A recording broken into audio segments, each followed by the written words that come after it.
In today's video, I am going to teach you how to add pop-up box to Wix website. To get started, open your site in the Wix editor.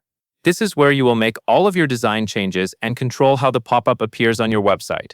Once your site is loaded, make sure you are on the page where you want to work, so you can easily preview how the pop-up will look with the rest of your content. Next, go to the left side of the editor and click on Add Elements. This section gives you access to the tools and design features you can place on your site. From there, look for the interactive section or the lightboxes section, depending on the layout you see in your editor. Wix may organize these items slightly differently, but the goal is the same. You want to find the lightbox options, since a lightbox is the pop-up box that appears over your page. Once you find the available designs, drag a lightbox design onto your page. As soon as you add it, Wix will open the lightbox editor, so you can begin customizing it. Choose a design that fits the style of your website and the message you want to show.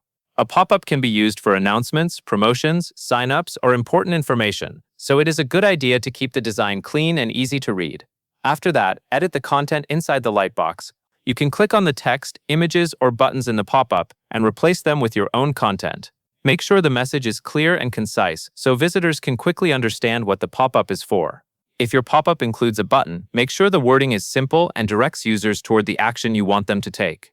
When your content looks the way you want, click Set Triggers to define when the pop-up appears. This is an important part of the setup because it controls how visitors will experience the lightbox. For example, you can choose to have it show on page load if you want it to appear right away, or you can connect it to a button click if you want the pop-up to open only when someone interacts with the page. Choose the trigger that best matches the purpose of your pop-up. Finally, click Publish to make your changes live on your Wix website. After publishing, it is a good idea to test the pop-up on the live site to make sure it appears at the right time and looks the way you expected. That covers everything you need to know.